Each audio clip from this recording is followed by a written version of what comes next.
right, good morning, everyone. It is a beautiful pre-Veterans Day Eve,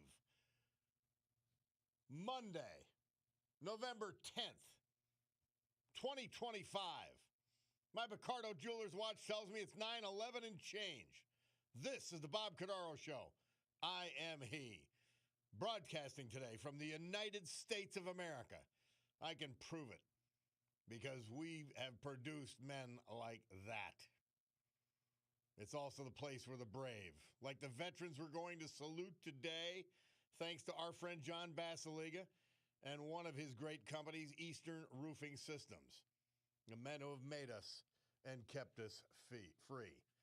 Like George McCracken of Duryea. Like Gerard O'Malley of Scranton. And James Barber of German. The United States of America, the country founded with a certain knowledge and understanding by our incredible, amazing, irreplaceable founding fathers, that government is not, shall not be, cannot be our parent, our guide, our salvation, our direction. Not any of these things, but it is nothing more than a necessary evil we require to organize and protect society.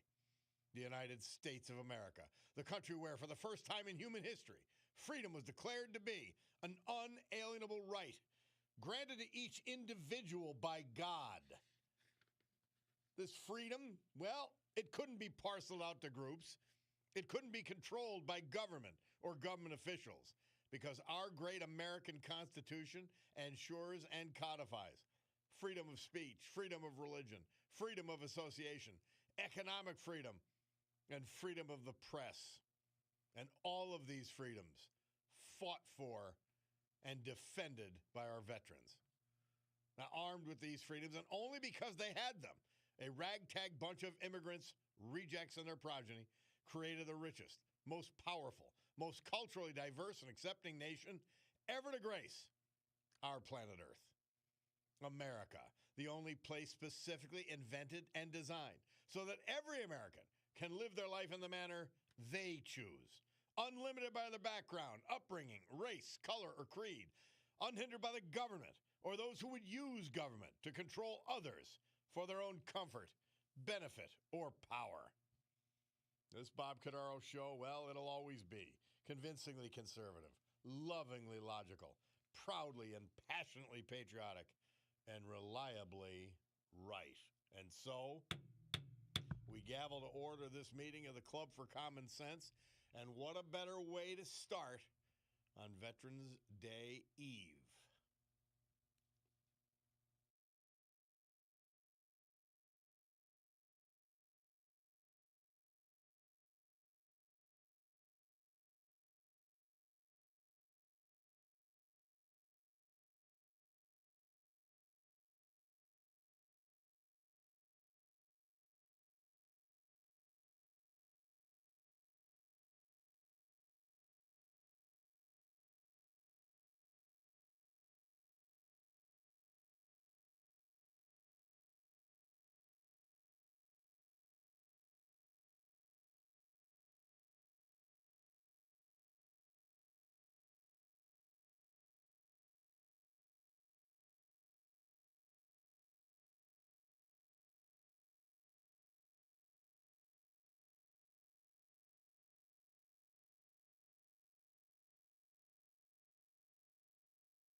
I have the same reaction to that rendition of the national anthem by Whitney Houston as I did when it was delivered at the Super Bowl, when we had troops in harm's way and ready to go to battle in the first Gulf War. And that's what she sang it. Unbelievable. Ah, awesome, awesome, awesome. Well, we're not going to be on the air tomorrow. It is a company holiday. And Bulldog, do we have last year's November 11th? Do we have last year's Veterans Day tribute? Find that so we can play it tomorrow. He's not acknowledging. Well, we'll talk about it later. In any event, that's what we're going to look for and try to play last year's November 11th Veterans Day program because I believe we were here. If not, we'll do 2 years ago, but we'll figure it out. In any event, yeah, we're not going to be here tomorrow, company-wide holiday, and we really, there wouldn't be anybody here to support the effort if I tried to come in. So we're going to make lemonade out of lemons. We're going to have a Veterans Day today with our music and commentary. And we're going to have a Veterans Day tribute on Wednesday as well with our music. So tomorrow can be sacrosanct and amazing. Somebody said thank you for playing that Whitney Houston national anthem. Isn't it? It's one of the best. There are so many great ones, but it's one of the best. Now, it's also, and the next song you'll hear is the Marine Corps hymn, because it is the 250th anniversary, or at least I believe yesterday was, 250th anniversary of the Marine Corps. Oh my gosh, what an amazing organization. It's crazy how good. They're just crazy good. And I'm not saying it because my uncle was a Marine and my son was a Marine. I'm just saying they are. And they've got the best dressed blues, period. Sorry. They've got the best dress outfits of anybody. So, yeah, we're going to have a special tribute today in addition to our normal tribute. Gerard Francis O'Malley. He was born coincidentally on November 11th, 1925. He's 100 years old tomorrow. And I know him, Mr. O'Malley. I mean, he is great. And we're going to talk about him at 10:35 today, in addition to our two other veterans tributes. So I'm beyond excited. I'm over the moon. Sadly, and I didn't notice this on Friday, my friend Pat Patty passed away. The bar owner, raconteur, north end of Wilkes-Barre. And I mean, I'm saddened greatly by the loss.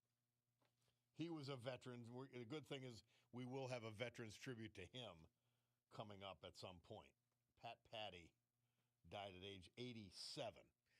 And then devastating news yesterday. A friend of mine, Jack Kuchak, who's just a real character, just a truly, truly good guy. Jack Kuchak killed in an ATV accident yesterday. He coached at Dunmore High School. He was literally the driving force behind the annual event my brother Ron has celebrating his son, Anthony, and has raised over $500,000 plus for St. Joseph Center. It reverberated around the county, that's for sure. In any event. Rodney, thank you, Rodney. Today is the 250th anniversary. They were doing so many things yesterday, I thought maybe it was yesterday. Thank you. Navy guy says, what is Source giving you guys Veterans Days off? Yeah. Yes, he is. He is, apparently. Tons Tavern, though, Rodney tells me. November 10, 1775. Let us take a break. Bob Cordaro, WILK, will return. We got a lot to talk about. It's Veterans Day 2025, and the shutdown may have ended. A couple more steps, but we'll take it from there.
I just get it. I'm in a lather today. This is in a positive way, in a great way. Somebody texts in, hello again, Bob. The tune for the Marine Corps hymn was written by Jacques Offenbach. You can find it in his operetta, Genevieve de Brabant. Don't know who wrote the words at the moment. Why is a bad Marine like a bad apple? Both are rotten to the core. Fred Duckman, a veteran. Oh, that is a... You don't get to listen. We're going to be playing a lot of that good stuff today. So the shutdown ends. And all that the idiot Democrats got out of it, the Chuck Schumer Democrat. Oh, by the way, I wanted to mention, I get distracted so easily, like an Airedale. Oh, a plane flying by. Look at this. I wanted to mention, and thank you, Mark Mayer, Hal Moore. That was the movie When We Were Soldiers. And I was thinking over the weekend, and I said, we've got to start the show with that. I had a montage regarding the shutdown, and then we were going to do Hal Moore one of the hours. But instead, we start with Hal Moore, played by Mel Gibson, in a great movie, When We Were Soldiers. Good stuff. And then, of course, the Whitney Houston national anthem. Now, happy birthday, Marines. Happy birthday, Marines. How fabulous. And these people think, by the way, the Mondanis of the world, they think that this just happened. And it's theirs to use, this amazing country. It's theirs to use so they can seek power and pursue their ridiculous agendas, and that history can be ignored. But see, they don't understand and don't want to understand truth, fact, or reality. What they want to do doesn't work, Democrat Party, Mamdani. It doesn't work. It's proven over and over again. There are contemporary proofs of all of this. But we've got an Islamist slash left-wing slash establishment, a group of people who are trying to tear this country down as we head into our 250th anniversary as a nation. You know what it takes to achieve the greatness the Marines have achieved over 250 years? To remain intact over 250 years? Navy guy says, Marine, my ass rides in naval equipment. Yeah. Bob, why does the Army, Navy, and Air Force have service academies and athletic teams? The Marines don't. Well, the Marines are part of the Navy. The Marines are part of the Navy. We consider them separate, but they are part of the Navy. As that opening history moment explains. Somebody texts in, Bob, our voices were heard on Friday, 5 moderate centers. No, this is Donald. He said our voices were heard on Friday. 5 moderate senators got $1 million each. No, Donald, it wasn't $1 million. Your idea was beyond laudable. I thought it was great. But it appears the ice has broken. A total of 8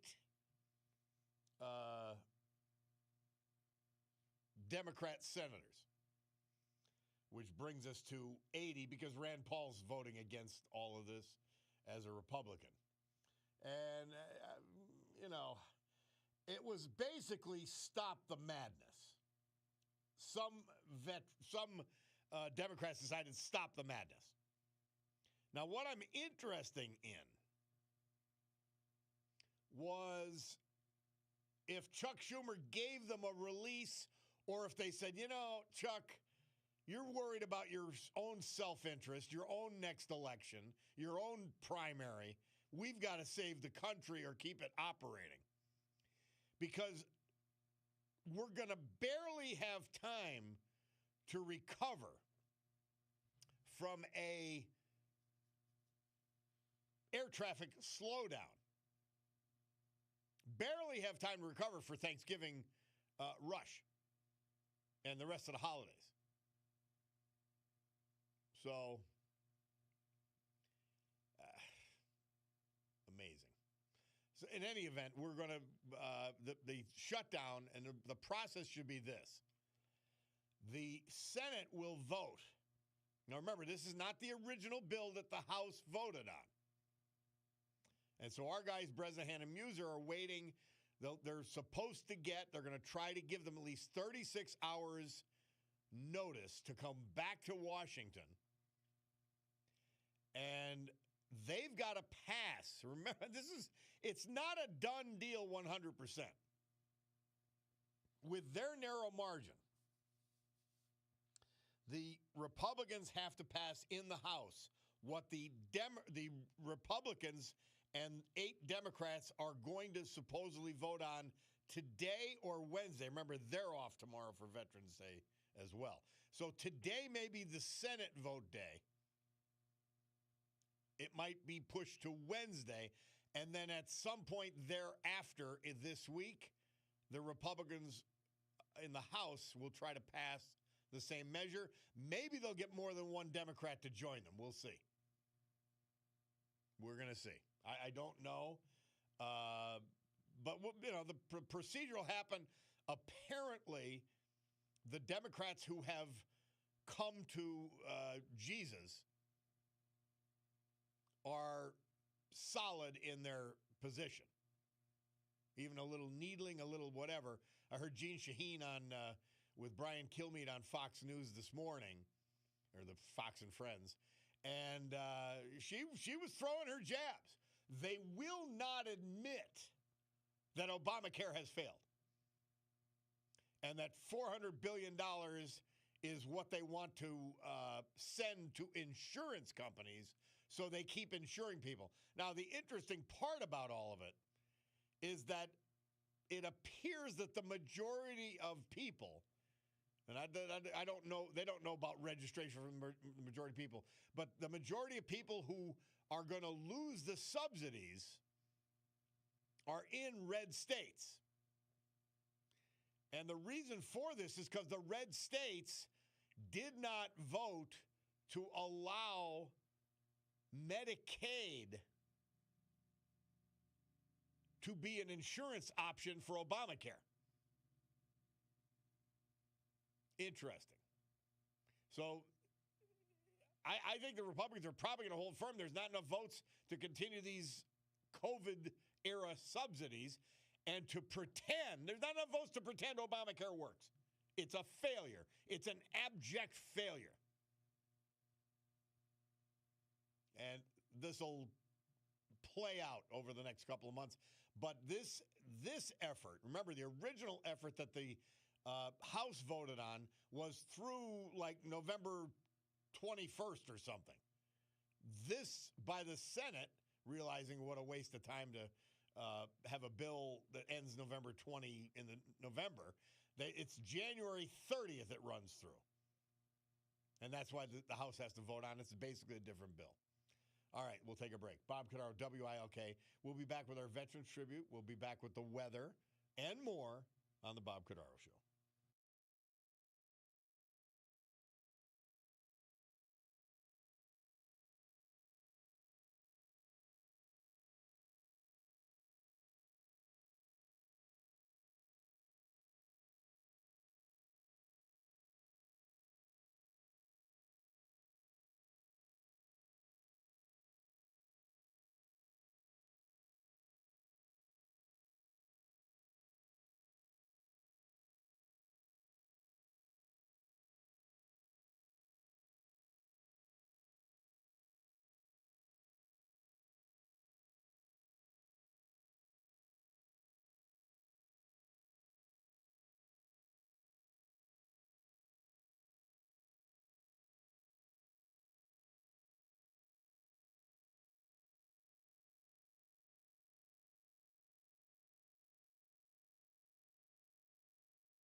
our Veterans Tribute this hour and every hour, this day and every day, dutifully, loyally, patriotically,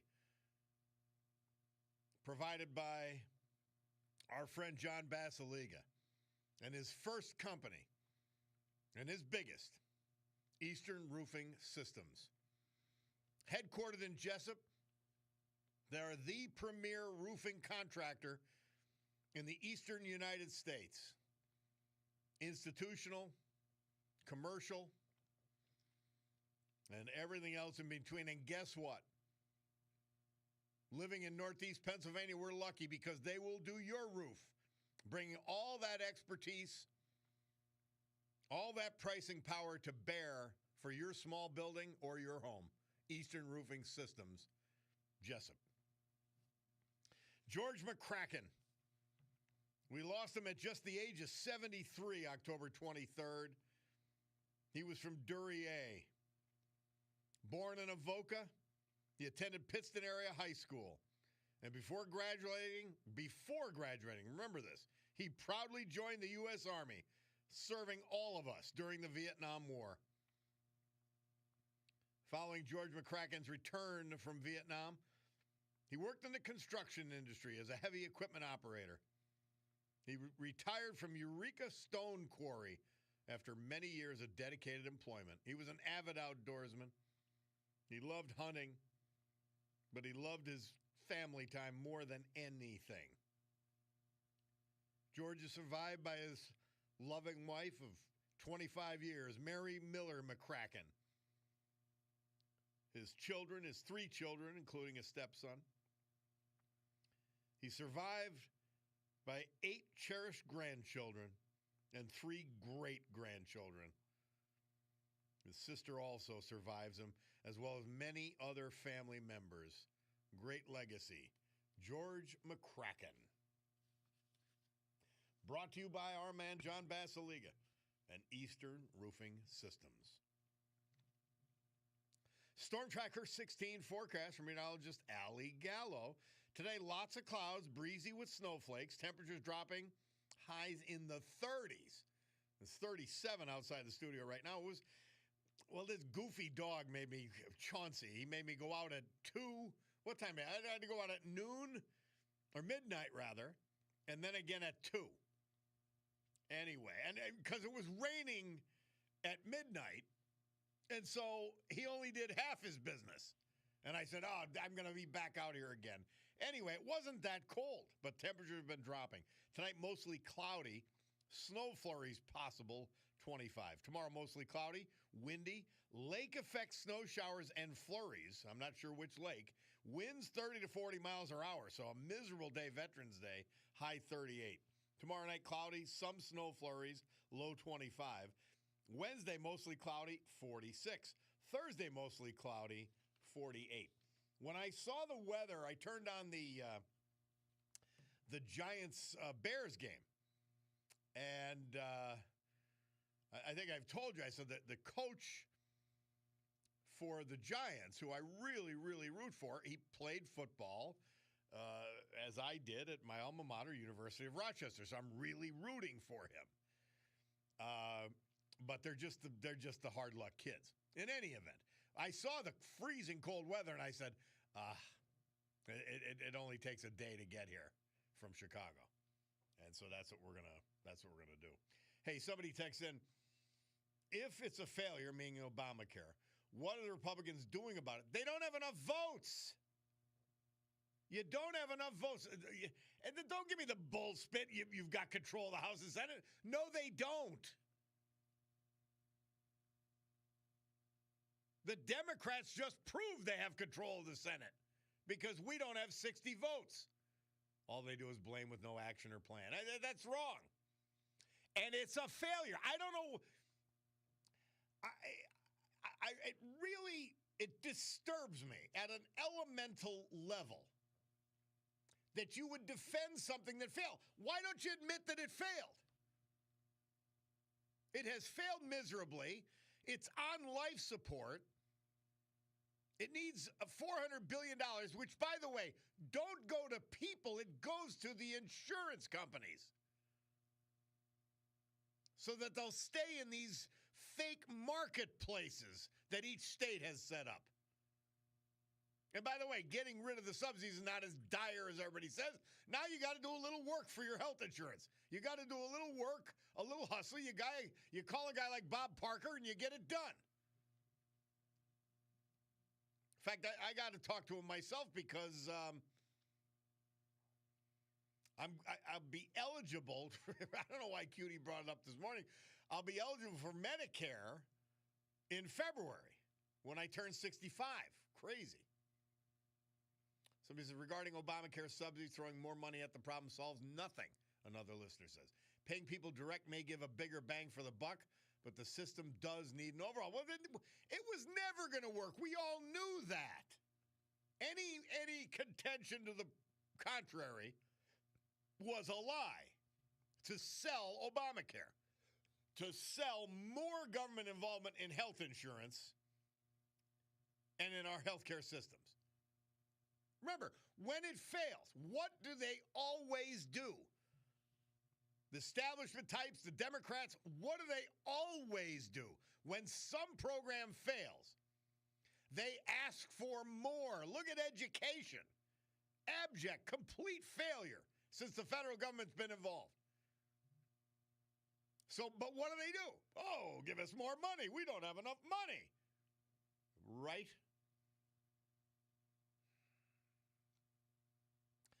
They say if somebody said this, and this is a good point as we go to break. It says, how come everyone but the veterans are off work tomorrow? I know, isn't that? They're never off of work. That's just what it is. That's why we love them. That's why we praise them. That's why we need them. We'll take a break and be back.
Kate Smith, 1938 this date. She first sings Irving Berlin's God Bless America. You'd think it's so timeless, but it only started 1938. That was the performance on her own radio show on CBS Radio. Bob Cordaro back with you on WILK on a Veterans Day Eve. My man, Mayor Jamie, checking in. He's saying Happy Veterans Day. Amazing stuff. Amazing stuff. Hey, let's go to, quickly, Mother Teresa for today. I don't want to forget. November 10th. I do not understand why some people are saying that women and men are exactly the same and are denying the beautiful differences between men and women. All God's gifts are good, but they are not all the same. You want to fearless, without doubt, our beloved St. Teresa. Thank you, Mary Regina. Let's go to the blower. Let's get to Gary from Mill City. Hi, Gary. Bob, how are you? Thanks for taking my call. Thank you, and God bless all our active service members and veterans. I heard somebody touch on it. Two things I read over the weekend that I didn't see a lot of media coverage on was President Trump's suggestion to subsidize customer and health insurance rather than the insurance companies. Yes. And it won't be very popular, and the media isn't covering it because obviously the people would love it. You'd have more choice, prices would come down, and there'd be competition for your business. So insurance companies and politicians and their families aren't going to like that because the kickback money would be gone. Another story I read over the weekend, which I didn't see covered anywhere in mainstream media. The bomber on January 6th that supposedly planted the bombs might was be a former woman, Capitol Police officer. Yep. A woman that worked for, and no coverage at all. And I believe, and we had talked in the past on this, there were a couple bad actors, but this was all planned, all staged. Our government, FBI, politicians from both parties were involved in this. This is how they ran the election results through the electoral count. And we're getting close to blowing up the system and the corrupt actors. And if these people aren't put in jail, our system is dead, because these people over the last 10 years, and it goes back a lot longer, but once President Trump started running, and what our politicians and the political establishment has done to not only him but this country is disgusting. It's treasonous, and these people should be in jail for the rest of their lives. Nancy Pelosi's, they had an article on her stock trading and her returns over her career. They compared her to Warren Buffett. I saw that. She quadrupled Warren Buffett's returns. What a slime ball. And it's the problem is that the large majority of Congress is doing the same thing. They're just not as successful as Nancy is. She has the most information. I know.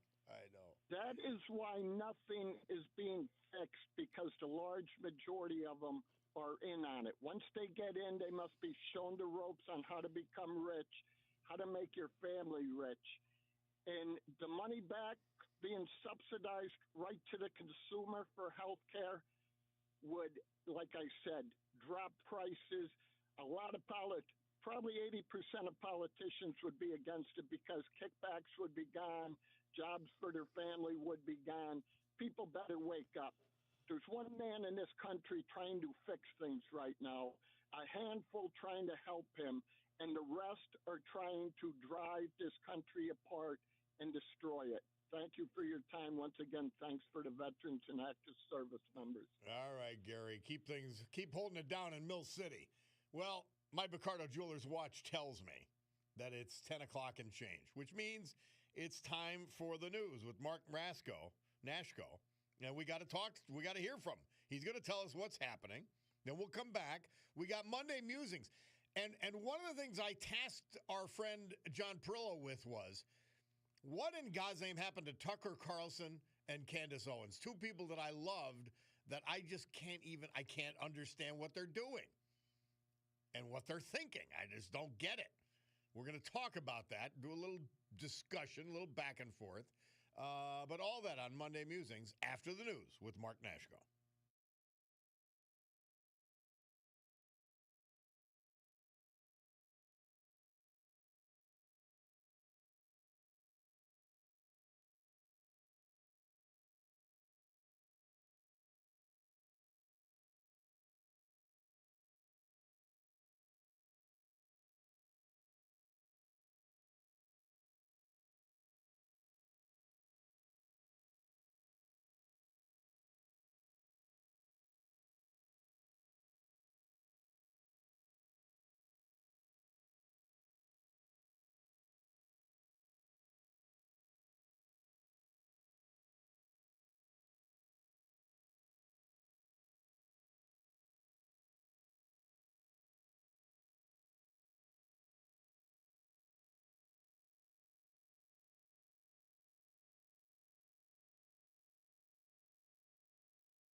Great. Good morning, everyone. My Cordaro Jewelers watch tells me it's 10:09 a.m. here in the great Northeast.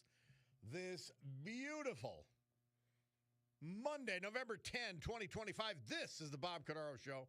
I am he, and it's a big day to fight for America, defend our values, and with the help of our man, John Basiliga, to honor the veterans who we've lost, but who made us and kept us free. People like George McCracken, Duryea, James Barber, German, and a guy that's still with us and will be 100 years old tomorrow, Gerard Francis O'Malley of Scranton. We'll talk to him later this hour.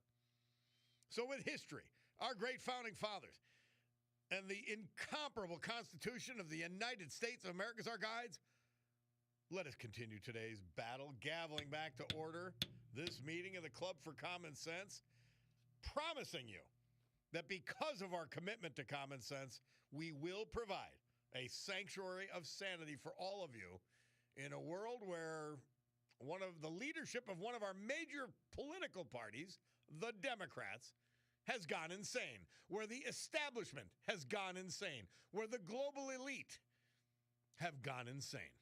And they're trying to tell you the opposite of that which is true. So, happy Veterans Day Eve. Bob Cordaro back with you. Well, it's Monday, and he's a veteran, and we're going to talk to him. And it's our man, John Perillo, U.S. Navy veteran. How are you, my man? I'm good, and happy birthday to the United States Marine Corps today. Yeah, we had Navy guy, one of my listeners, Navy guy. He said, we took them wherever they needed to go. I love my Marine Corps brethren, but boy, they just don't, they don't shut up about this. It just goes on and on. So, no, we love them. But we always give them a hard time, and we always love the Marines, and always love getting invited to their to the Marine Corps ball because it's always a great time. So, John, what do they say? They say, they say in words or other words, they say, look, we'll do the fighting. Don't you worry. You just give us a ride when we need it. Yeah, there's that one. We're the Uber drivers. They're the adult supervision in the Department of the Navy, because the Marine Corps is the Department of the Navy. Yeah. And my response to that is, yeah, have at it. 'Cause we're sailors, and sailors have more fun and all that other stuff. So anyway. All right, so I said to you, there's conservative voices, and two that I really grew to trust one was Tucker Carlson, and the other was Candace Owens. And lately, I just see them going off the reservation into La La Land. And I know a lot of us thought when Tucker got fired from Fox that the Lackland, the son of Rupert Murdoch, was being a rhino and didn't want to hear what he had to say and all this. He may have seen behind the scenes that Tucker was going crazy. Right. I think there's a couple of things to say about that. One, you got to remember that Fox News paid something like $760 million to settle the lawsuit that Tucker Carlson had lied on the show and knew that he was lying. And I get it. I've been in business a lot of years, and there's a lot of times you settle a $5 million lawsuit or just to get, because you don't want the publicity. But nobody spends $750 million unless what was behind the accusation was real. Yeah. And in the case of that particular one, there were emails and documentation, and Carlson knew he was lying about Dominion and did it anyway. Right. And so that's why he was fired, and that's why Fox paid the money. Right? And as Bob was just saying, there was, I'm not a big Tucker Carlson fan, so I don't generally watch the show. I was. But I did. I don't know what to make of him now. Well, I did. There was a recent one that really made me go back, and it was because somebody said, "Did you see this interview where he interviewed this guy named Nick Fuentes?" And and Bob was just saying, we were wondering whether Tucker has, when did he lose his mind? And I'm sorry if you're a fan of Tucker Carlson, but he's been off for some time now. And this interview, which I think you would call an influencer in Nick Fuentes, should be the last straw for his audience. And if you don't know who Mr. Fuentes is, He's dabbled in Holocaust denial. He called Hitler, in his words now, really effing cool.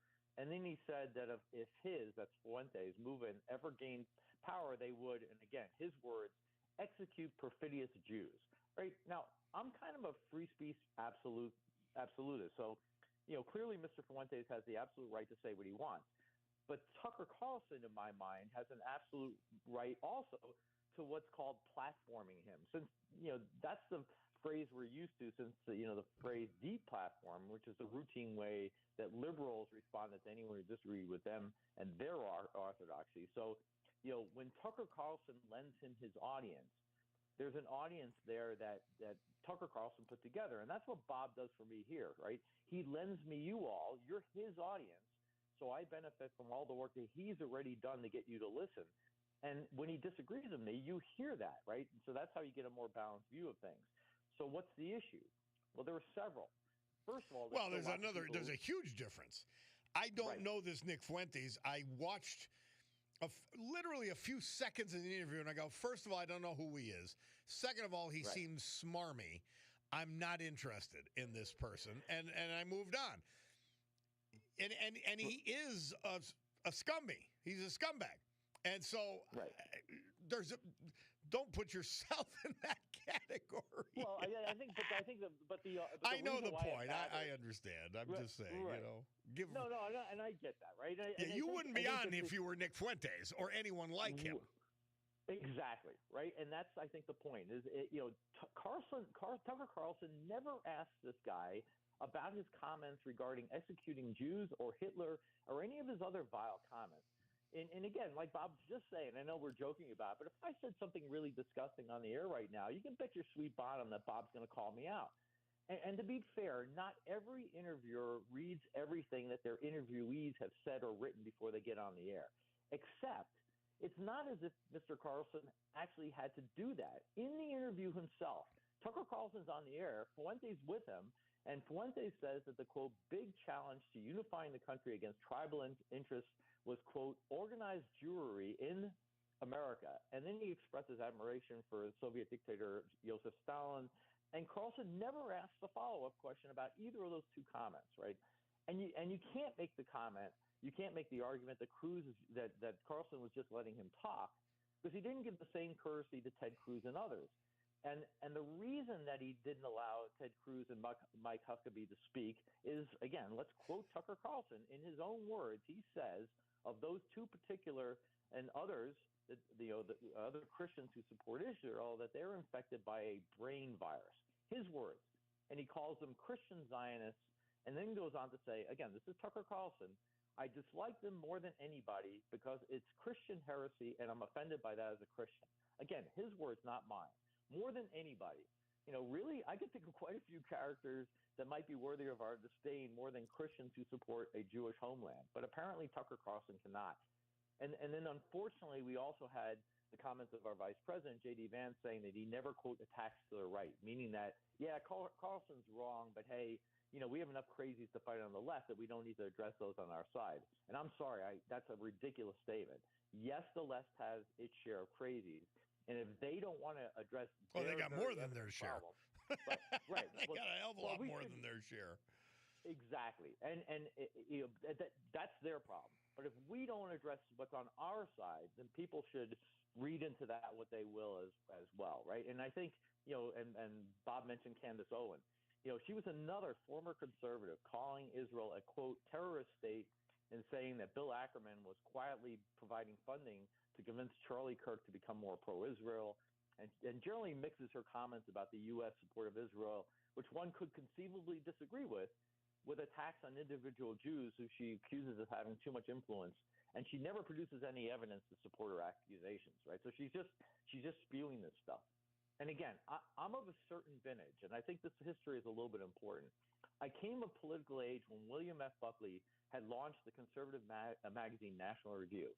And back then, he was working to rid the conservative movement of racists and anti-Semites. And that's not to say that the conservative movement in the 60s and early 70s was racist. But the Republican Party back then, they'd kind of turn a blind eye to those usually ethnic Europeans who were quietly racist who voted Republican because, they needed the votes. And it was people like Buckley and John O'Sullivan who said that if we couldn't win without the racists, we didn't need to win. And it worked. I mean, it took a while, but we got Reagan and a powerful conservative movement and a principled anti-racist, pro-Israel stance. And I, for one, am unwilling to go back to that.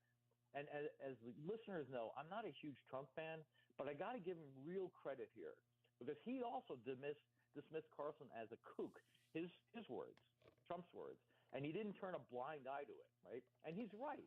And the president has a solid record of supporting Israel and Jews living here and in Israel, and his administration's been very diverse. So whatever his many flaws are, racism and anti-Semitism are not among them, right? But Trump will be gone in a bit over 2 years, and the conservatives shouldn't allow this sickness to creep back into the movement.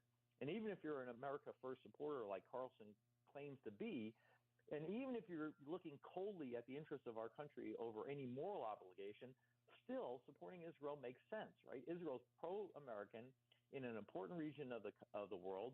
They've done more to weaken our enemies in that region than any other nation. They've decimated the Houthis, cut the head off and most of the tentacles off of Hezbollah, who, oh, by the way, on this anniversary of the Marine Corps birthday, slaughtered more Marines in one day than any action since Iwo Jima. You know, they continue to chant death to America, call for the eradication of Western civilization. You know, and okay, I'll take a breath here, right? But it was our ally Israel who did the work of destroying them. Mm-hmm. And for the life of me, I cannot understand what the hell Tucker Carlson is thinking, except that both he and Candace Owen are blatantly anti-Semitic, period. It's got to go to funding, or it's got to be something to do with sponsorship, funding, whatever. Has to. Whatever. It's just too insane, sudden, right? Right. It is. Something is. And again, I want to quote. You know, as I've said before in the past, anti-Semitism is the canary in the coal mine. There's never been a healthy society that's anti-Semitic. And George Washington himself wrote in 1790, "May the children of the stock of Abraham who dwell in this land continue to merit and enjoy the goodwill of the other inhabitants." End quote. That's George Washington. Like, you know, I will not be part of any organization that will not call out either racism or anti-Semitism in its own ranks. And I thank Bob, you know, I really do thank you, Bob, for allowing me this platform to do that and for you asking me to do that. Right? And to your listeners out there, that's why you listen. Right? We don't support kooks. You know, we don't wink, we don't nod, and neither should you. Yeah. Well, thank you very much. We appreciate it, John, as always. We're going to keep exploring what went wrong with Tucker and Candace, because I'm still scratching my head. No winks, no nods, right? We don't put up with that crap. Thank you so much, Bob. All right, I appreciate that. Thank you. And we'll take a break. Bob Cordaro, WILK. It's Veterans Day Eve on the eponymous show.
Nice. Barry Sadler, Sergeant Barry Sadler, The Ballad of the Green Beret.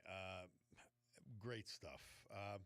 So somebody else checking, and I thought the same thing. Somebody texts in, hey, Bob, LTS, I can't listen to that Green Beret song without thinking of Bill Murray in the movie Caddyshack. I know.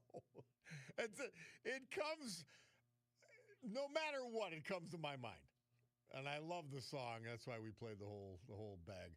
A number of you expressing their disappointment with what Candace Owens has become. And I speculate this. Obviously, it could be from money supporters. Remember, they've got their platforms, Tucker and Candace. And somebody's got to basically pay for that. And so it could be their source of money has distorted their perspective and their outlook. I just don't know. But the thing that I was speculating about over the weekend with John Perillo is that both Tucker and Candace don't know how to handle success. And I mean that in the sense of they want to be on the outside. And they continually position themselves to be on the outside because that's where they're comfortable. They're not comfortable supporting conservatism unless it's on the outside looking in. Again, pure speculation. I have no idea. I don't know either one of them. But it's just a really odd thing about, I don't know. I don't know where they got to and how they got to this point. And the sad part is some of the things they are saying may be true. But at this point, I'm just not interested. You know, once you say something ridiculous over and over and insist that it's true, and I used to watch Tucker Carlson every night, and I would always challenge people. The Dems and left-wingers listen to the show. Well, tell me where he's wrong. Well, I can tell you a lot where he's wrong now. It just doesn't make any sense. Yeah, somebody echoing my sentiment. They only know how to be the underdog, and they went out of their way. Mr. Paul texts in Cutterson. Yeah, maybe Cutter's supporting him. That's possible.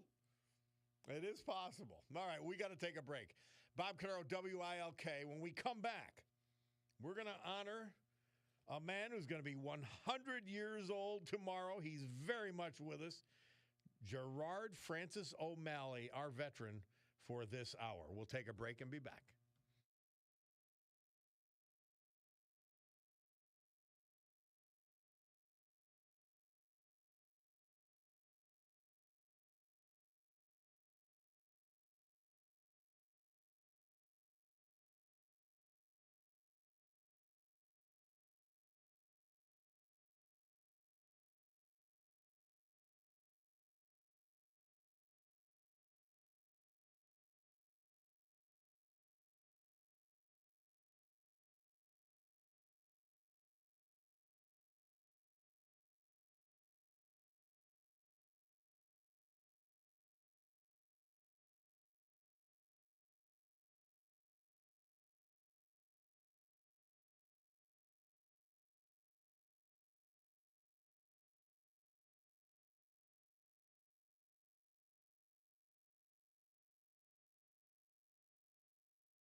Our Veterans Tribute this hour and every hour, this day and every day.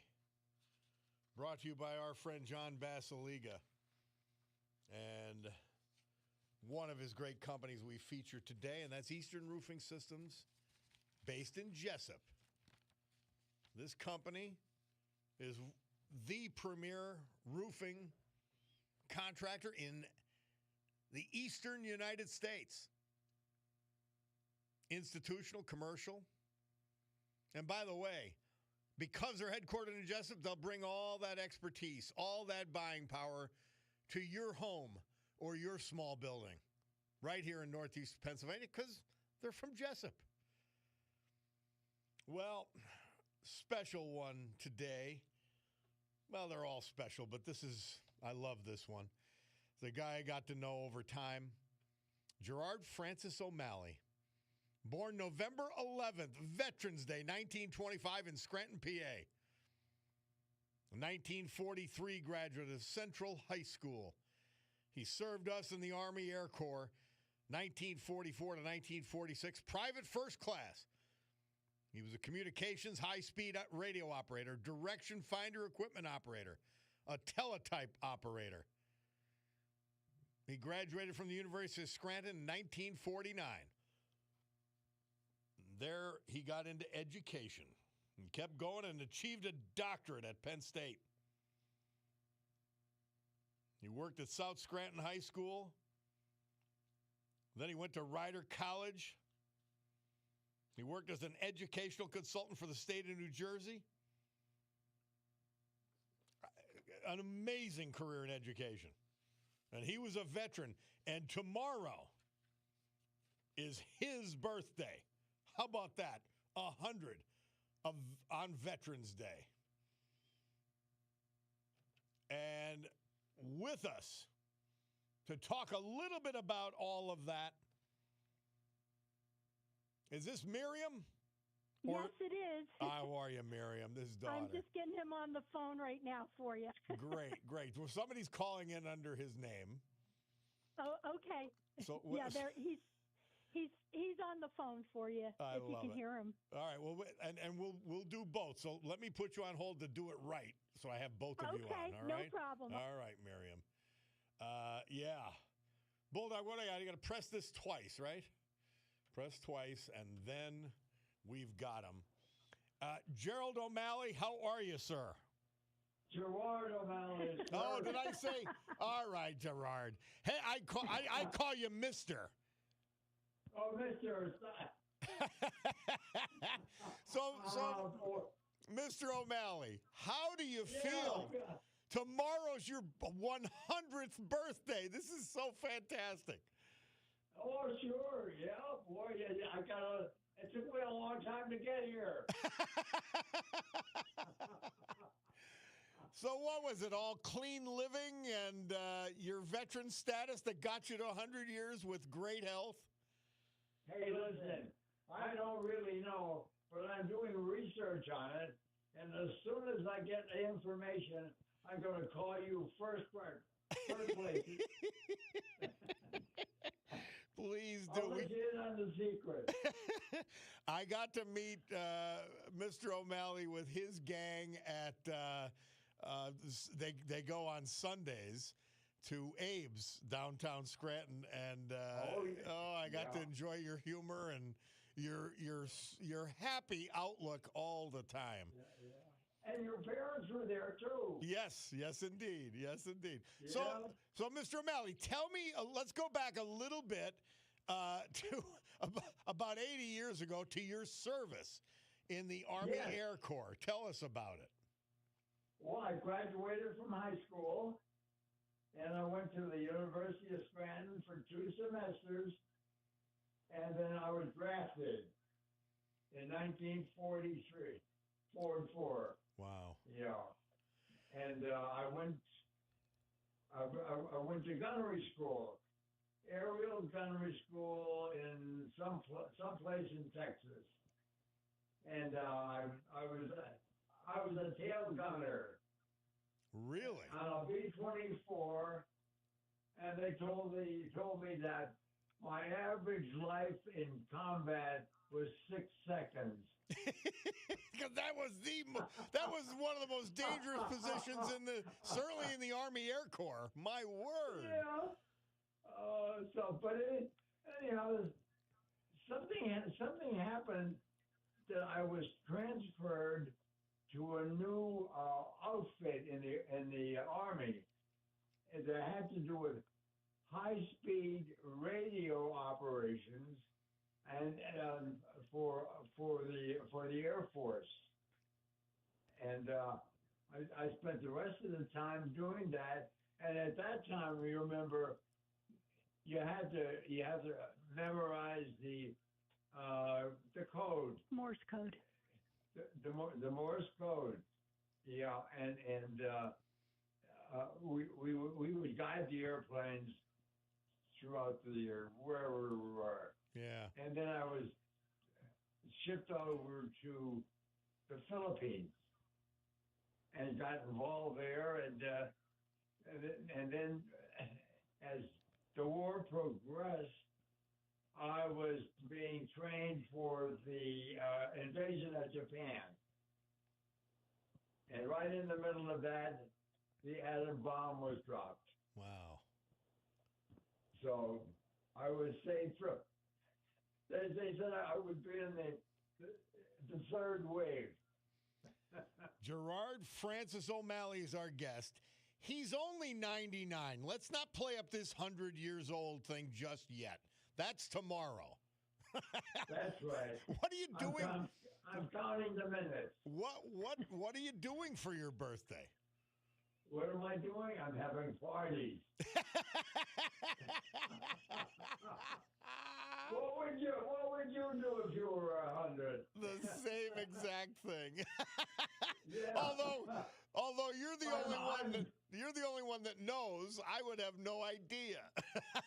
Oh boy! Well, I'm telling you, I'm seeing people that I haven't seen in years, Nice. and they're so nice to me. I'll tell you, I'm having a great time. Oh, this is so great. Hey, let me ask you now. Now, the Air Force was under the Army at this time. Do you consider yourself? Yeah. Do you consider yourself? And I've never asked this question of anyone because I've never had anyone that was still with us that could answer it. Do you consider yourself an Air Force guy or an Army guy? Oh yeah, sure. All They right. just changed the name. And within the Air Force, I was in a department of AACS, Army Air Corps Communication System. Wow. How have things changed?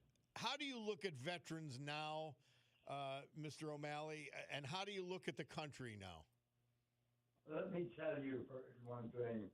You know, I was 18 years old, and a kid, a teenager. Yeah. And I grew up in the Army. I became a man. And that's how I look at the military right now. Yeah. You have an opportunity to break away from your home, meet other people, travel all over the world, and come home and then set your goal to what you want to be when you grow up. Well, you chose education as your field. And, yes, I did. And obtained your master's, obtained your doctorate, and had tremendous career success to the point where they brought you back. New Jersey brought you back to try to help save failing schools. Yeah, that's right. Yeah. I had the best job in the state of New Jersey for anybody in education. That's what I feel about it. And I'd still be there now, except for the age, you know. Yeah. Well, I had a wonderful job. But then, Mr. O'Malley, we wouldn't have you in Scranton, so I wouldn't be happy about that. That's right, yeah. Man, I came back here because my wife was very sick, and Miriam was living here, and it was getting to be too much of a burden for her. Yeah. Well, as a Dr. Rossi said, he said, I called Gerard F. O'Malley my resident professor of education, a genius in instructional strategy and teacher education, in the learning process, and in research. His impact will be felt for 100 years to come. How appropriate! Oh my goodness! How appropriate on your 100th birthday, isn't it? Yes, it is. Yes. I want to read to you. There's outside the Bloomsburg Legion, they have a stone, and carved in it, and I add a few words, but it's this beautiful. It says, and you fit all categories. This is a veteran, whether active duty, discharged, retired, or reserve, peacetime or wartime, is someone who, at one point in his or her life, wrote a blank check made payable to the United States of America for an amount of up to and including his or her life. That is honor. Wow. That fits you to a T, Mr. O'Malley. Well, thank you very much. I appreciate it. Well, I can't tell you the amount of texts we are receiving wishing you a happy birthday and honoring your service and your life. Is that right? Yes. Oh. Awesome. Oh, boy. That makes me feel good. Well, you made my day, and I hope that tomorrow, Veterans Day, your 100th birthday, is among the most memorable of your life. And we thank you for your service, not only to this country, but to education, military, the education, and to your family. We just love you. Well, thank you very much, Bob. I appreciate that. And so now we'll have you on for your 150th. Okay. No, we're going to have you on every year on Veterans Day because it's your birthday. I love it. Oh boy, what was it, Bob?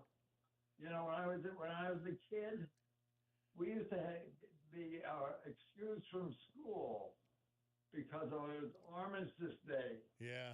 And for many years, I thought we got the day off from school because it was my birthday.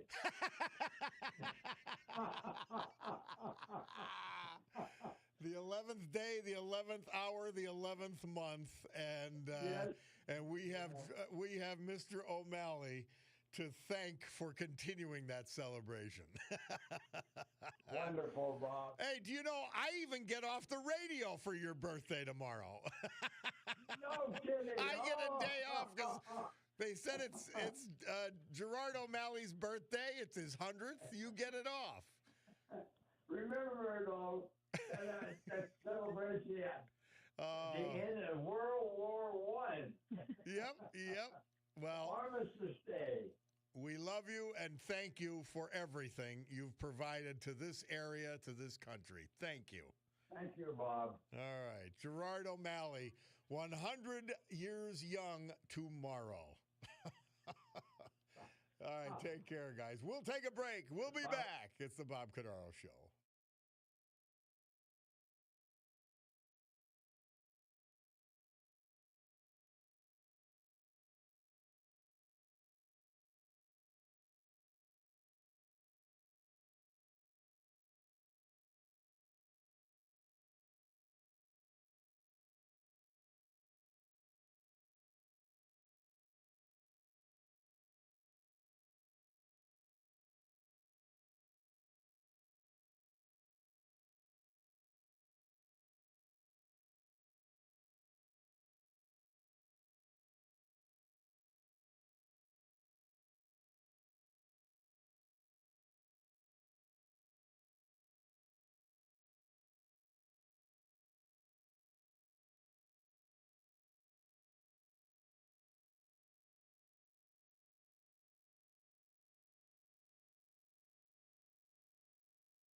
Can't get enough of that, and I can't get enough of the Pie Man, Peter Della Porta. He's back. The Pie Man cometh. How are you, my friend? How are you, my friend? I'm great. How you doing? Well, I had some withdrawal symptoms from Pie Man, the Pie Man cometh last week. I knew I had to wait till Monday. Bob. Yeah, I knew I had to wait till Monday, and it was a little tough, I have to admit it. Yeah, withdrawal, huh? And then but you understand why we're on late. We had that great 100-year-old veteran, Gerard O'Malley on. It was fabulous. Yeah, isn't that something? Fabulous. Oh, just beyond inspirational. Beyond inspirational. Yeah, absolutely. But did you ask him if he was an Eagles fan? I didn't want to get into anything that could conflict. And I figured we have you for that. Right. All right, so Pie Man, we only got a couple minutes till the top of the hour. Okay. Fire away, my friend. All right, we're on for Monday Night Football. And the Eagles made it to Green Bay after an 8-hour plane delay. Oh, really? Wow. Yeah, because of our friend, the Schumer shutdown. Mm-hmm. And a lot of the Eagles fans are having problems getting out there. So, but they'll get there eventually. You know how the Eagles fans are. Through rain, through snow, they'll get there. Mm-hmm. So it's a home game. Avenged, they're beat down from the Giants last week. And the week before last, we had a bye week last week. And they won... what was that? 38-20. Mm-hmm. And they really played well. Their offense exploded for 427 yards. Hurts had 4 TDs. But they have a new running back, Tank Bigsby. He had 104 yards, 11.4 yards per carry. And Saquon Barkley had 150 yards, 10.7 yards per carry. So they played really well, and the offensive coordinator, Kevin Petula, made a quality, appropriate adjustment. So the team's looking good, Bob. Yeah, they look like they broke out of They look like they broke out of the doldrums and are ready to play Super Bowl level football. Yeah, that funk that they were in. Yeah. We're playing the Green Bay Packers, Bob, and let's go over the tail of the tape. The Eagles sit in first place atop the NFC East, and the Packers are on top of the NFC North. The Eagles are 6-2. The Packers are 5-2-1. They're playing at Lambeau Field in Green Bay, so. Eagles average 26 points per game versus the Packers 25.8. Eagles have 304 yards per game. Green Bay has 360. The turnover ratio differential for the Eagles is +4. So they're pretty closely. All right. Well, because of the interest of time, let's cut right to the chase. What are you predicting? What do you see? Okay. The Eagles, the Packers hope to get a payback against 2 losses last year. They started off the season with a loss to the Eagles in Brazil and then in the playoffs. And then the Eagles, are mad at them because they sued to get rid of the tush push. That was the Packers. The spread tonight, Bob, is 1 point. 1 point. And what do you got? Fire away. The total 45. So I have a really tight game, Bob. 27-24. Eagles. Of course. All right, 27-24. All right, man. We appreciate it. And then we have the Lions next week on Sunday Night Football special. Well, we get to talk to you twice this week. You get to talk to you Friday again, right? Absolutely. All right, my man. Thank you so much. The Pie Man cometh. Bob, and fly, Eagles, fly. The Pie Man speaketh, and the Pie Man goeth. Thank you, my friend. We'll talk to you Thank Friday. you, Bob. Great show. Great. We'll take a break and be back. It's the Bob Cordaro Show. My Picardo Jewelers watch tells me Picardo Jewelers time is 11 o'clock.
Great good morning, everyone. My Cordaro Jewelers watch tells me it's 11:10 a.m. on the nose this beautiful Monday, November 10, 2025. This is the Bob Cordaro Show. I am he, and it's a big day to fight for America, defend our values. And with the help of our man, John Basiliga, featuring today his first and biggest company, Eastern Roofing Systems in Jessup, to honor the brave who made us and kept us free. People like George McCracken, Duryea, James Barber, German, and the incomparable Gerard Francis O'Malley of Scranton, who will be 100 years old tomorrow. So with history, our great founding fathers, and the incomparable Constitution of the United States of America as our guides, let us continue today's battle. Gaveling back to order this meeting of the Club for Common Sense, promising you that because of our commitment to common sense, we will provide a sanctuary of sanity for all in a world where, at least at the moment, we've lost the Democrat Party. 8 intrepid Democrats have crossed the aisle, however, and are claiming that they're going to help reopen the government. So at least that part of the madness should end. Somebody texts in, still waiting on the state budget. Any news? Yeah, well, the governor, Shapiro, complete phony, not a moderate. He's a lunatic. And he's had more appearances on TikTok, more TikTok videos than days without a budget in the state. That's what he does. That's how he handles it. The federal government may be getting at least temporarily its act together. And the caving of the Democrats, I had predicted this for the first weekend. But I guess, and I mean, like, Dick Durbin is no normal person. He's a wacko. And he voted to reopen the government. And we'll probably stick with it because there's at least one more substantive vote, and there might be more procedural votes yet. But it was really starting to affect air traffic in particular. And the SNAP benefits were another part of it. They got a partial payment out the door because they had a contingency fund. But that was over. Fascinating. Somebody said, it brings me joy to see all the leftists now turning against Schumer, demanding his ouster. I'd love it. I would love it. He's a phony as the day is long. By the way, continue to get texts. Bob, he said, your friend Gerard O'Malley, he sounds strong and vital. God bless him. Happy 100th birthday, and thank you for your service, Mr. O'Malley. Another happy birthday, another thank you for your service, another wow. Someone happy that we're honoring every branch of service because they've got family members who've served in every branch. Thank you, and LTS back at you. So the Democrat power brokers didn't care. The government was shut down until it affected their vacation plans. Isn't that funny? And the Pie Man mentioned it. The Eagles, they did not have an opportunity to get to Green Bay on time. They had about an 8-hour flight delay. Fascinating.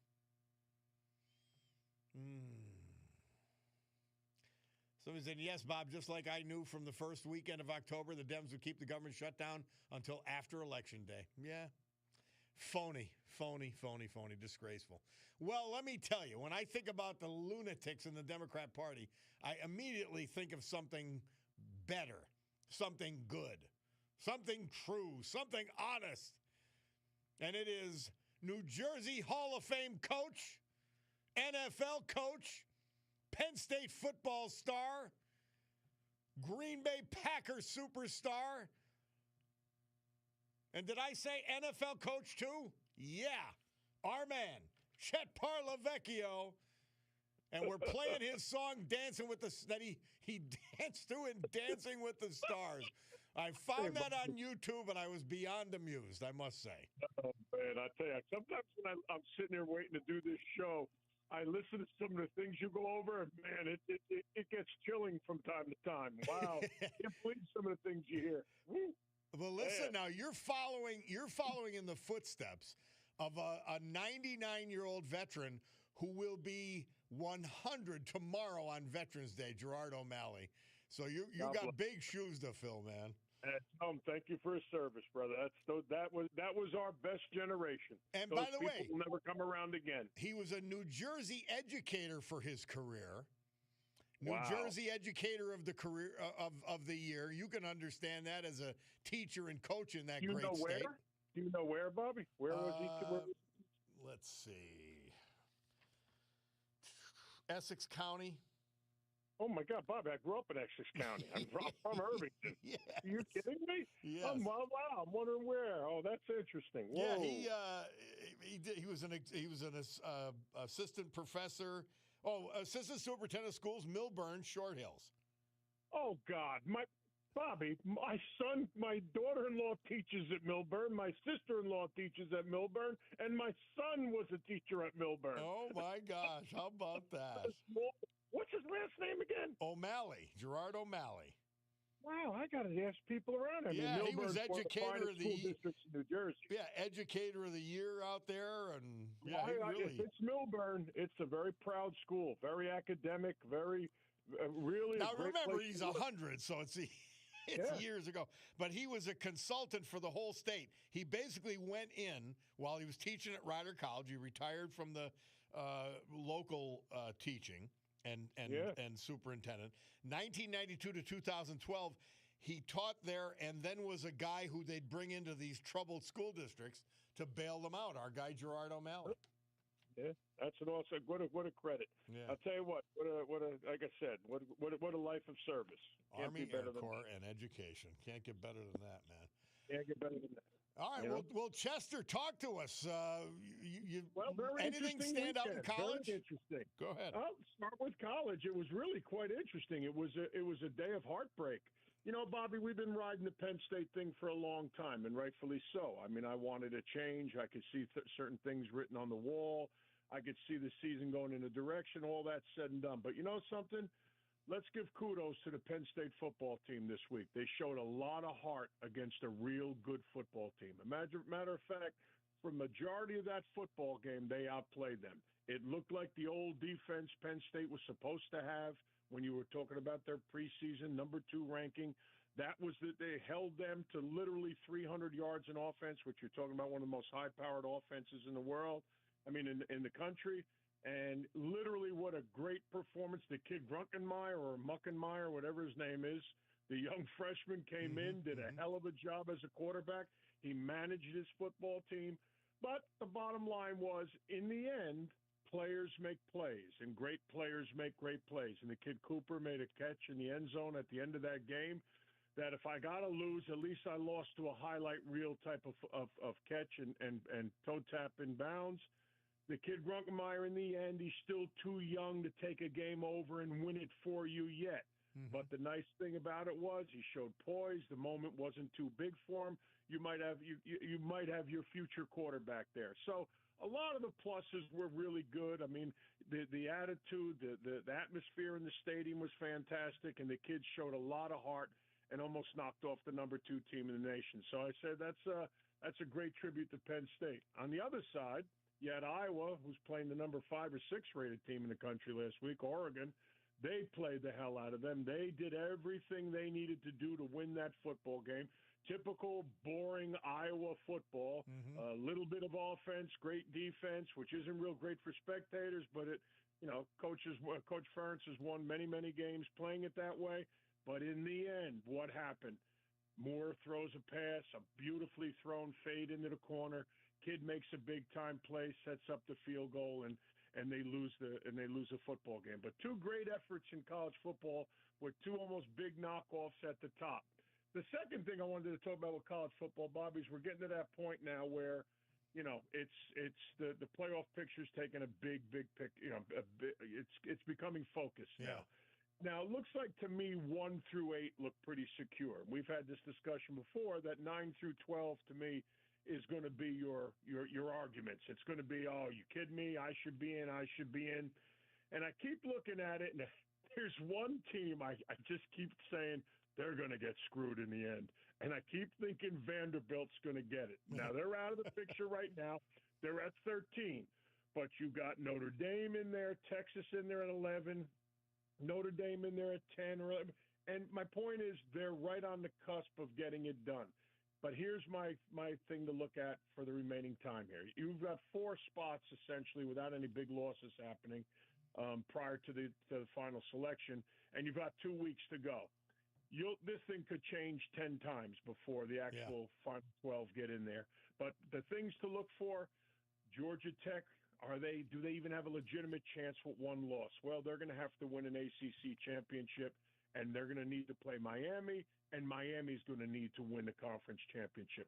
That could be interesting.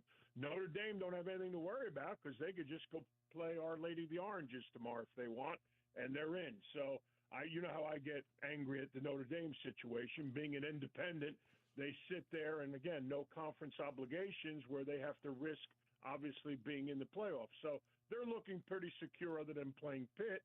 And well, the guy who comes on Mondays before you, John Perillo, who does Monday Musings, he's a Navy guy. He's a Naval Academy guy, and he took the loss hard. Well, in the end, again, the Navy gives you, again, the academies are going to play their hearts out, Bobby. They always have. I remember my days at Penn State. We played Army. They never quit. They kept coming, and they kept coming, and they kept coming. But the bottom line is you're athletically inferior. You just don't have those people. And what you saw quite apparent, early in the game, Navy hung around, and then the physicality and the athleticism of Notre Dame took the game over, and then after that, it's a track meet. So, like I said, it'll be an interesting picture to watch. Who's going to need conference champions to get in the tournament? Who's going to have to win conference title games to get in? Will a 3-loss team get in? That's my big picture. Mm-hmm. And if it does, it has to come from the SEC. It has to come. Again, that's each week. When you play Kentucky, you play those lower-rung schools. Auburn, look at the great job Auburn did this week. They had 500 yards in offense against Vandy. Vandy had to pull it out in the end. Look at even the bottom-rung SEC teams. Nothing is a given. South Carolina, Auburn, they're excellent football teams. They just happen to play in the best conference in the country. So it makes it tough. So it'll be interesting to see how that all pans out. All right, Chester, hang with us because we got to take this break. We'll come back. We'll talk NFL, and looking forward to that. Hold on, Chet Parlavecchio. It's the Monday wrap-up of football with him after this.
Just a great song, a great story, a sad story, because this date, 1975, the ore ship Edmund Fitzgerald, crew of 29, lost in a storm on Lake Superior. And awesome. I said this when we played the song last week, that you just think of men and women who are facing imminent death, and how did they handle it? It's a fascinating subject for me. It just really is. Well, to the more mundane but more fun Monday morning wrap up with our man Chet Parlavecchio. All right, Chester, let's talk NFL, my friend. Well, let's go around to the locals like we do every week. Again, you look at Pittsburgh, and that was probably their worst performance of the year. I thought they were completely outplayed. They lost time of possession, literally 2-1. They were 2 for 11 on third downs, and they gave up 5 sacks. Other than that, they might have forgot the water cooler, and that would have been the least thing they could have done. I mean, but it was a nightmare. It was probably Aaron Rodgers' worst performance. It's one of those you just got to forget. You move on, you turn the page. It happened. You're still very much in the fight, although Baltimore's coming hard on your trail. But you're still very much in the divisional race, and you're in the playoff race. So you got this one of those you just got to forget. Then we go down to this. If I told you, Bobby, I got the biggest kick out of this. If I told you your quarterback went 6 for 11 for 54 yards and an interception, what would you tell me? I would say to you, what high school does he play for? But when Justin Fields had those numbers and the NY Jets, the JETSSS, still happened to pull one out, I said, that is the win of the day. They did it with a kick return, a punt return, which is an NFL record, first time done in a quarter. But I said, my God, was that a rough game to watch, Cleveland and the Jets. But hey, listen, good luck to Aaron Glenn. Their second win, great. Now the crusher of the day. I got to tell you something. I know the Giants aren't very good.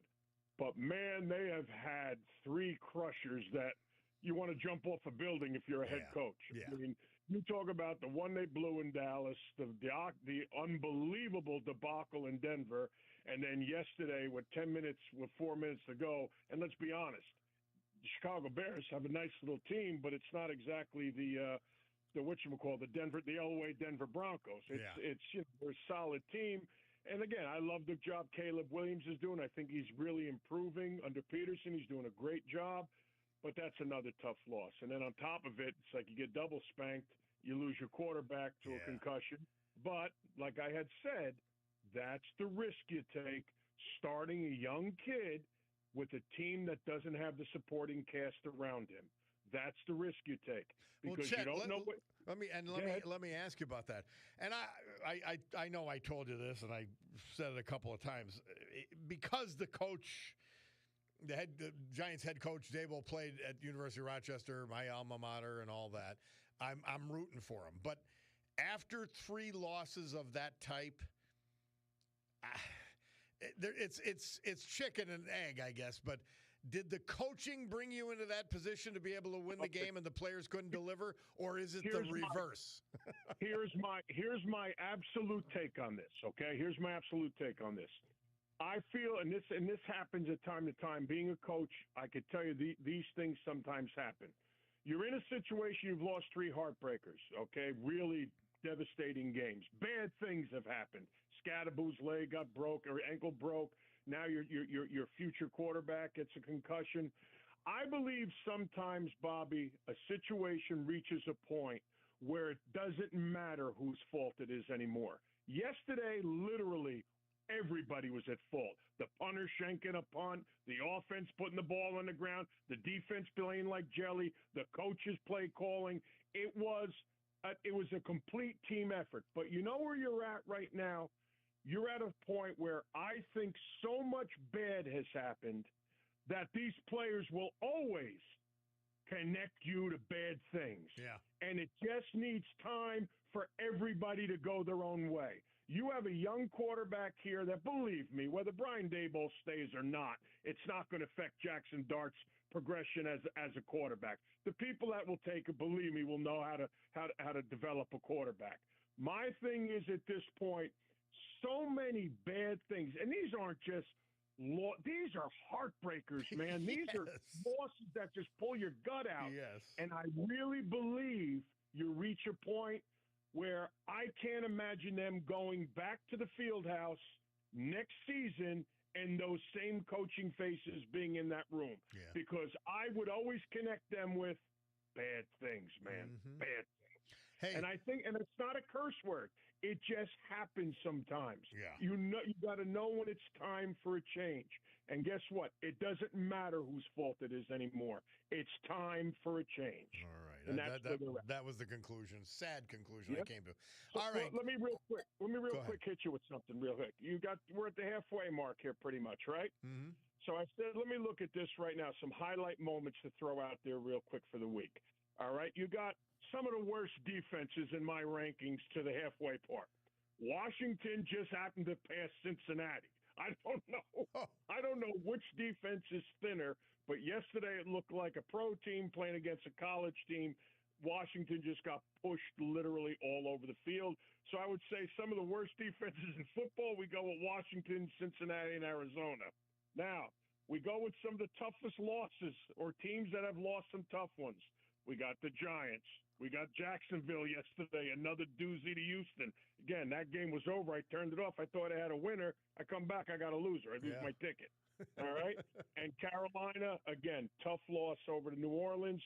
But the last thing I'll say, shoving up this week, because it was a quick week, a shout-out to these four players. Tyler Shaw of New Orleans, Davis Mills of Houston, Jacoby Brissett of Arizona, and Mac Jones of San Francisco. And why am I giving them a shout-out? These are three guys that early in the year didn't have a job, and they're going out there and they're playing some damn good football. Nice. Yesterday, Houston pulls off that tremendous comeback. Tyler Shug wins that one in New Orleans. Brissett's been a real professional since the moment he's taken over, and so has Mac Jones.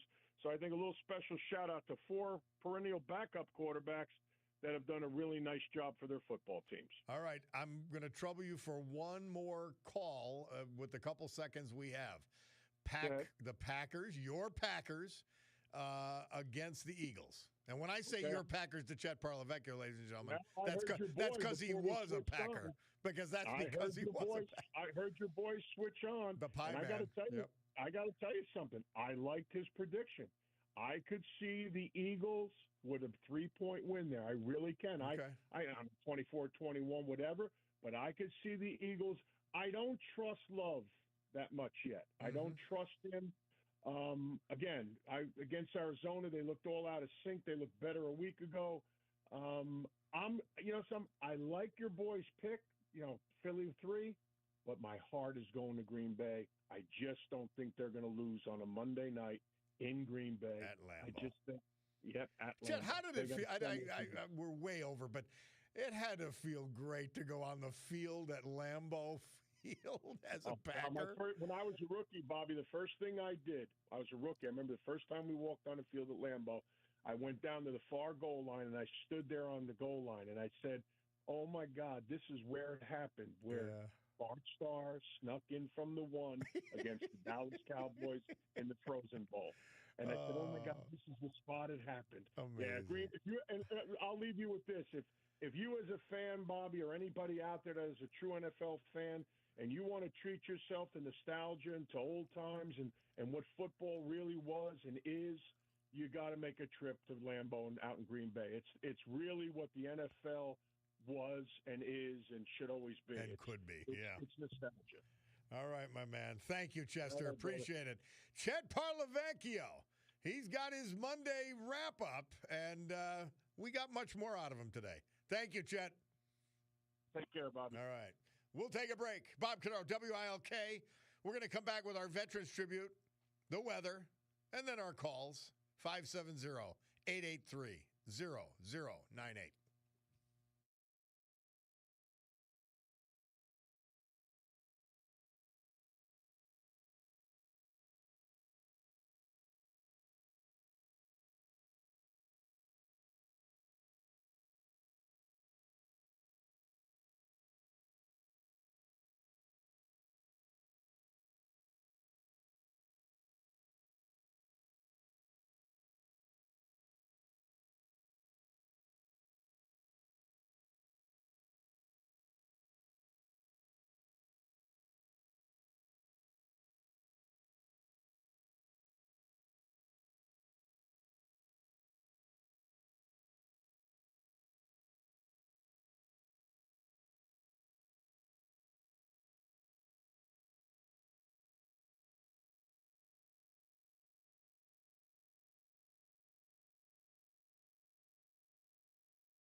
Our Veterans Tribute this hour and every hour, this day and every day.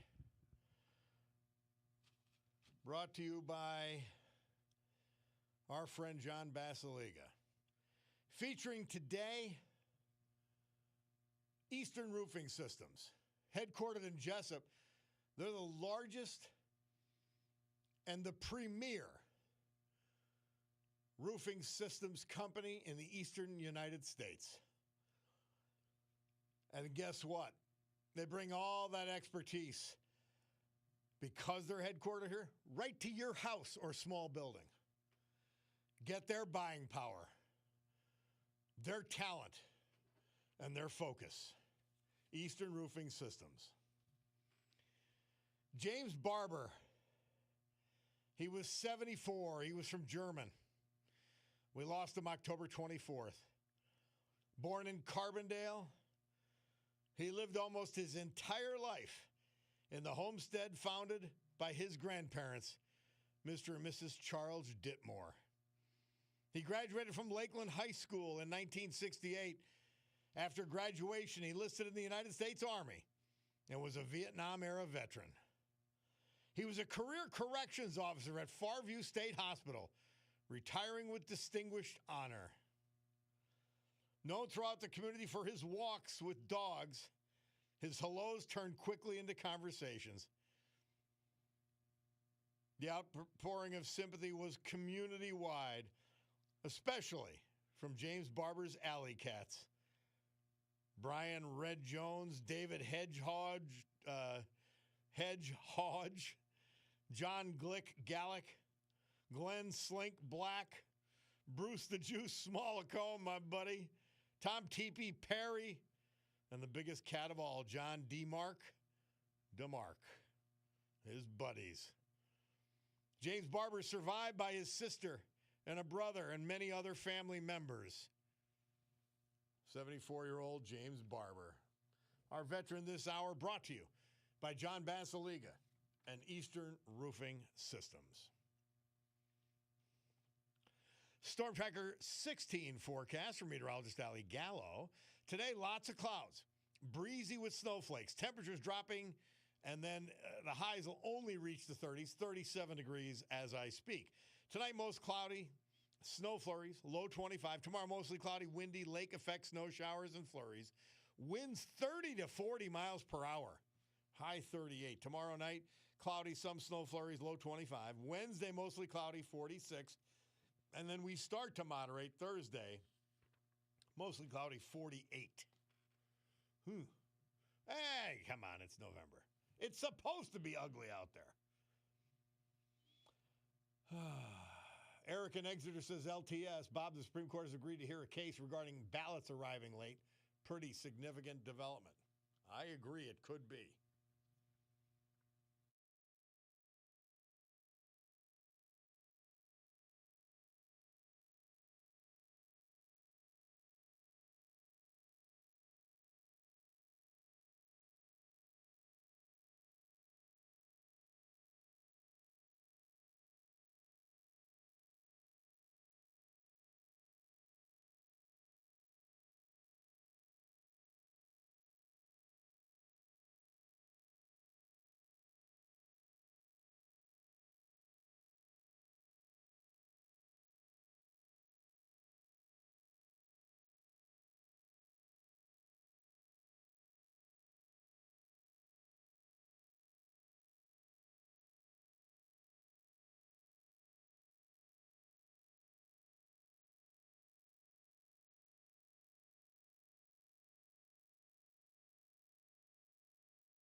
Anchors away. The United States Navy Band. We're back on the Bob Cordaro Show. And let's go to Kim Atkinson. There's a neat Veterans Day event tomorrow. And she's appreciate you calling in to talk about it, Kim. How are you? I'm good, Bob. Thanks for having me back. Well, Mayor Jamie says it, and I do it. That's it. Jamie knows I mean business, yes. That's right. Tell me what you have happening in Oliphant. Well, we have a very special Veterans Day event tomorrow. We have a veteran from Oliphant who is going to be 100 years old this month, and his wife is also going to be 100 years old along with him. And they were born hours apart. He was born on the 29th and her the 30th. Fabulous. Oh my gosh, that is great. So we had Gerard O'Malley, a 100-year-old veteran, on today, and tomorrow is his 100th birthday, Veterans Day of all days, right? Yeah, that's perfect. Yep. But anyway, we are going to have at the Oliphant American Legion, post 327. We usually have it outside and go to the Freedom Fighter Park as well, but because of the weather tomorrow and them being 100, I don't want to expose them to that. We are going inside the Legion at 11 a.m. for a program, followed by a luncheon. Frank, I have to tell you a little bit about him. His name is Francis, but I call him Frank. He is very with the program, can tell you everything that's going on. So is his wife, and they are so happy to do this. Frank came out of high school and enlisted. He was 17 years old. They put him directly on a ship right from the recruiter's office and sent him to Europe. When he never had a military haircut, he never had any training. They gave him a uniform to put on to get off of the ship and handed him a rifle and said, go. And that's what he did. Wow. So he served in the Middle Eastern Theater, Africa, Rhineland, all through Europe. He tells me once he got shot in the boot and it ricocheted. He was hoping it did some damage, but he kept going. Give me the names of this husband and wife. Okay, this is Frank or Francis Hodorowski, and his wife is Florence Hodorowski. Nice. But a little bit, just a tidbit to make this more interesting. Whoever comes tomorrow will hear a story like they've never heard before, because they've been married for 25 years. They only met when they were 74 years old and were married at 75. Huh. Okay. Before that, Florence was a young girl, and she met Edward by Lotus. Ed went to serve, of course, in World War II. She followed him, married him. They had 5 children. Every base that they went to, she had a child.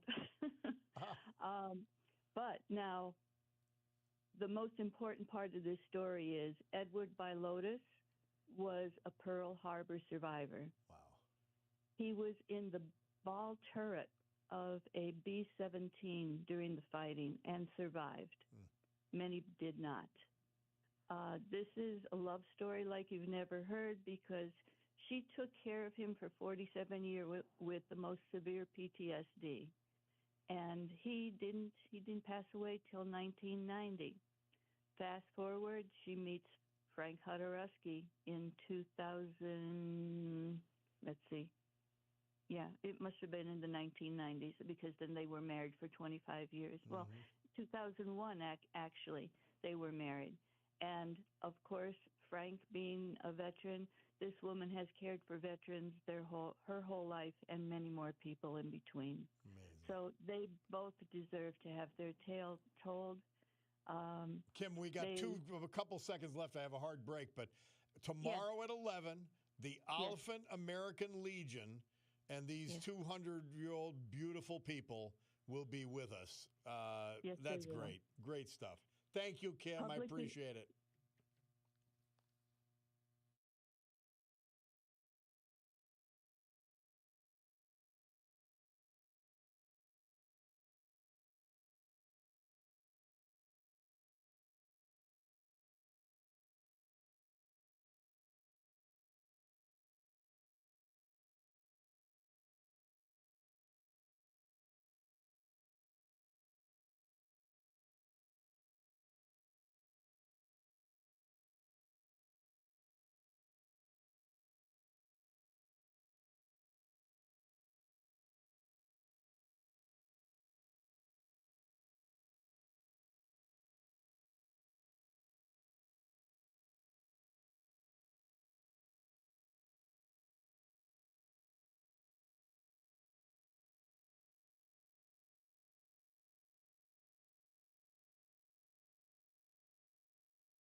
Amen. Amen. Love that song. Fires me up every time. Courtesy of the Red, White, and Blue, Toby Keith. We're off tomorrow. We're finishing with Lee Greenwood. Finishing the program today. We're paying tribute to the veterans on Wednesday also. And I want to take the fact that we're not here tomorrow and say, guess what? We'll celebrate this twice. Somebody texts in, Bob, I would just like to thank you now for how you recognize the veterans. I know you'll be thinking of them all day tomorrow, but I am sure all the other veterans appreciate it. ALTS, U.S. Air Force, 88 to 92. Thank you. And that brought me to this gorgeous stone plaque outside the Bloomsburg American Legion. It says, what is a veteran? And I add a couple of words in here. But it says a veteran, whether active duty, discharged, retired, or reserve, peacetime or wartime, is someone who at one point in his or her life wrote a blank check made payable to the United States of America for an amount of up to and including his or her life. That is honor. And there are way too many people in this country today who no longer understand that fact. Well, it's our job to make them understand. Veterans Day tomorrow. Just take a few minutes and think about what they've done and why this country not only wouldn't exist or exist as we know it, it wouldn't exist without them, without their efforts, without their sacrifice, without their service. So, God willing, I'll be with you Wednesday, 9 a.m. We'll do this all again, play our great veteran songs and all of that. But let's remember them tomorrow and every day. 100th birthday for our friend Gerard O'Malley and that great event up at the American Legion in Oliphant celebrating Frank and Florence, who will both be 100 this month. His service, her love. Guys, have a great afternoon. Sue Henry Show next. Rob O'Donnell after that. For now, though, I have to.